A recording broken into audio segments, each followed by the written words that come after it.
Now live, we have GSPro V3, and if you open it up, you're going to see it's going to download the new version, install. This is whether you're in the beta or in the public. So if you've been playing in the public beta, you've seen a few of these things, but there are some things like the practice range that the people have looked at and teased about that are now live in the new version. Let's jump in and check them out, including this cool new flyover shot of Whispering Pines. We've got some new music, so you can hear the new GSPro music on the menu. New menu animation.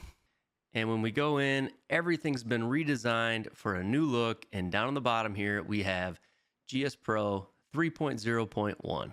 Okay, so just looking at the menus, we can go to local matches. We've got some new things like the course directory looks slightly different. You can sort by newest, by popular. You can even sort by your favorites. So I can go installed. We can go to newest. And we could even scroll down to the side here. I make myself disappear. We've got choices like par 3, beginner, fantasy.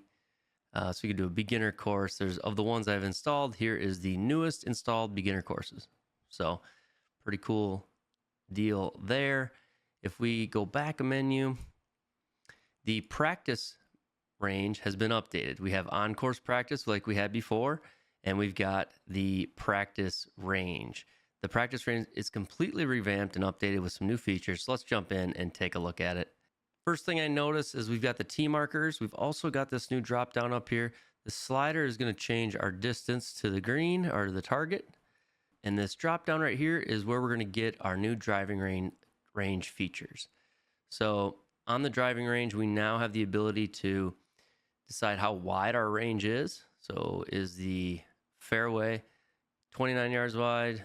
We can go down to 11, it looks like, and up to 100. So maybe we go down to 50 yards wide. And our green width, so up to 27 and as low as 11. And then this is our range distance. So let's bring it closer.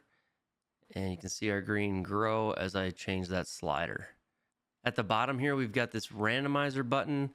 And what that's going to do is give us a couple sliders. We could maybe go minimum of, let's say, we had a 7-iron out, and I wanted to try to practice hitting my 7-iron between 160 and 180.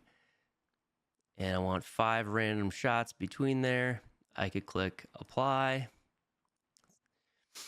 And that would give us 5 random shots between 160, 180.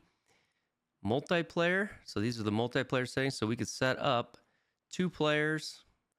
You get 1 shot per round. Scoring measurement is best, some, average. Maybe we get 5 shots per round or 2 shots per round. And the game mode is either rounds or elimination. So I'm assuming elimination is going to eliminate the other player, whereas rounds is going to continue however many rounds you predetermine. So maybe I want to do 5 rounds, 2 shots, scored by who has the best, I'm guessing, closest to measurement. This would be the sum of all of the closest 2 measurements, and this would be by the average measurement. So we'll do best, 2 players, 2 shots for, let's just do 2 rounds, and we could go start. Now that's going to give me player 1, player 2, and round by round, we're going to get a result on how well we did in this setup sort of competition or driving range game that we created. We've got a new thing called dynamic holes. So dynamic holes, we basically can set up using the course builder, or we could do random. If we use the course builder, I could say I want the magnolia green. We can mirror the green, so you can flip it if you don't like the shot shape direction of it. We can do different styles, solid, island, peninsula. Go with island maybe. Pin location Thursday, Friday, Saturday, Sunday. And we can spin that green whichever way we want. So we can decide exactly how we want to hit into that, what exactly we want to practice. Very, very, very cool. Tee box distance is down here. So how far away from that green do we want to be? Let's say we want to do 100 yards. And we can even add elevation if we want. So we can put ourselves, right now I am 11 yards above the hole. We can go all the way down to flat and even with it. And I could click apply, And there we go. We're hitting to the dynamic hole now. If I go back, we can go to the playground. The playground is going to allow us to change ball location and pin. So looks like if I go backwards, we've got 13 locations. So 1, 3, 4, 5. We can click through these and see what they are. We can change the aim point. So keep the same position, but change which green we're going to. Gives us all kinds of different yardages to work with. 90, 71, 158, 54. So all these pins become different selectable aim points. We can also change the ball location. So aim point is essentially the pin. The location is where your ball is going to start. And these preset, number 1, 2. So the multiplayer setting, looks like I need to stop it. And then we could go to the playground and go multiplayer, and we could start it again. So if you've got it started in one of the other sections, you'll need to stop that before you could go to, say, a dynamic hole and do the same thing to start another multiplayer round. This is a quick closest to the pin tracker. You can close out of that. We can also go into here, export our CSV of our shots for the entire round. And we can change our hole type and our hole style right from here. So if we want to go peninsula, you know, whatever we want to do, those quick buttons are here. The pins are not. The rotator is where you get in. You could just choose random. Maybe we want to set up a dynamic hole that's 115 to 133 yards and click apply. And when a shot is hit, we will end up with a result, and it will give us straight to the next new hole. So now we've got 111 yards to hit a shot, and so pretty cool. All right, and as far as settings go, visual settings, give me circle, aim circle, ball ready indicator. That's going to go for launch monitors that have a ball ready indicator. Scorecard after hole. Match settings, condensed view is in beta. Narrow UI, you now have a UI slider. Hide distance banner on green. Show simulator golf tour leaderboard. We want to do that for how long? We could set that here, 5 seconds. Show club selector, disable main menu video. So if you don't like the video, how it's loading, you could change that there as well. Round setting tee box, there's your easy, your pin distance, whether mulligans are on. Practice setting, this is where we're going to get previous shot tracers if we want to put a different amount of shot tracers or maybe a different color of shot tracer. For round settings, we still have the same round settings that we had prior. Auto concede, putting assistance, brake line indicator, auto aim, putting forgiveness. On the course setup, these are the same as they were before. And the round setup, they're the same as they were before. Visual settings, follow camera, delay, low to high, whole intro, fly to animation, on, green to T transition, on, flyover, you can change the speed and the height of the flyover, or you can just use the legacy flyover. There is now an automatic flyover in beta. We can test that out. There's your ball trail color. We still just have red, blue, green, and yellow, and standard or thick for your sides. The new thing here, very cool, is there now is a putting offset for the screen. So if your putting is different than your hitting, we can now change the offset so that the flag lines up with where you're putting. So if you don't hit exactly where you putt, you can have 2 different screen settings for putting now, both right and left-handed players. Very, very cool. In the game settings, again, we've got the altitude, minimap location, player rotations are still the same. Whether it sends in your launch monitor carry number or not. Here's your realism settings. Those are the same as before. System settings. On-screen keyboard beta. I don't know. There we go. There's that. There's your on-screen keyboard.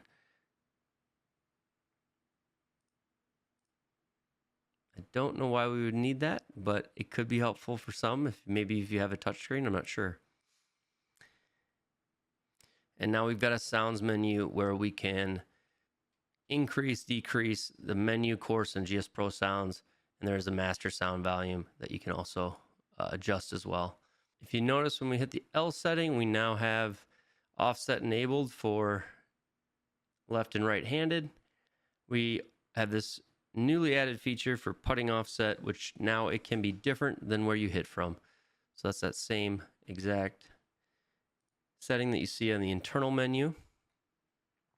Next, we'll jump into the challenges menu. Inside the challenges menu, you've got Operation 36, which is great for kids, families, and if you want to just kind of keep around short, sweet, and quick, these are awesome. Everybody's sort of handicapped by the T-box that they are able to shoot 36 at, and when you shoot 36, you move a little bit further back, 25, 50, 75 yards, and so on and so forth, until you get to level 10, which is playing, I think, the full T-boxes. 6 courses now in Operation 36, and you can see as you play them, you move up levels. The next one we've got is distance challenges. If we click on that, that's going to be where we can go and play the different challenges where we've got public leaderboards. So this one is 20 shots from 10 feet, 2 positions, and so on and so forth. So there's 20 shots from 20 yards. And as we scroll down, we can play these different challenges, and these update themselves and change every now and then. But if you want to come in and practice your 30-yard shots or random distances between 15 and 35, these are great for tuning up the game. We now have a button here in the middle. This is the custom skills test. So these are the challenge rounds, the custom skilled challenge rounds that you can play, which might be 12 shots, 6 positions, so probably 2 from each position. And again, those have custom leaderboards as well. Next, we have the ultimate long drive. You can set this up just like the long drive competitions, where you have a timer, a number of balls to hit within that time period, and it sort of is a 1-2 ready go, and you hit your drives, and your longest one is kept. The menu here on the left allows you to add different players. You can add players from your player list. So I could add myself. We can have an auto start clock and change the width of the grid. So maybe we want a 50-yard wide grid. So it has to be within 50-yard wide fairway. You get 4 shots, and the time is 3 minutes to hit those 4 shots. And when you hit start, your time starts just like in the long drive competition, and each shot you hit is going to fly down the fairway and register towards your long drive total. When the round is over, your longest distance that's within the grid mark right now would be 289.6, would be kept as your score for the long drive competition. And again, you can add players to play in this mode. And last in the challenges section is the 60-shot skill test. This is just like the one that's been there in the past, where we can say we want our target to be the total distance versus carry, the distances to be fixed or random, and these are just your camera settings. You can decide who's going to play it and hit go, and now you're in the 60-shot approach test where you're graded on how well you execute each one of these 60 shots. There's a public leaderboard for that. Next on the menu, there is the Sim Golf Tournament section. If you're on the simulatorgolftour.com, this is where your events will show up to play live on simulatorgolftour.com. I'm on the Tips, the SGT, and the Pro Tour. They show up here when a new event becomes available, as well as the Par 3 Tour. If you're in any leagues, which I am, your current event would show up here. I've already played this week's event, so there's nothing in there for me to play at the moment. As you play the events, they will disappear out of here, and as a new event arrives, it will reappear. So this is where I come to check to see if there are any new league events that I can play on the Sim Golf Tour. And last, here's the online match. This is where you would create a room or enter your room name to join an online match and play with somebody online in GSPro. It's pretty incredible, all the things they've packed into this new V3 update. I cannot wait to get in and use the range and all of the different custom scenarios that I now have available at my fingertips for practicing. This puts GSPro honestly over the top. It makes that subscription even more worth it. The Simulator Golf Tour now has the live leaderboard. We have putting offset, a bunch of customizations that are simple but very impactful, like being able to change the sounds, the start menu, video playback, how large your user interface is, the offsets with putting. They did an awesome job. Super excited. Can't wait to play and create some content on this new version of GSPro V3. If you haven't started up your GSPro today, get excited because you're going to see something entirely new. I just want to quick say thanks for tuning in, hitting that like button, all the comments you guys leave down below. And if you want to see more of this stuff and help out the channel, hit that subscribe button. I can't say thank you enough. We'll see you guys next time.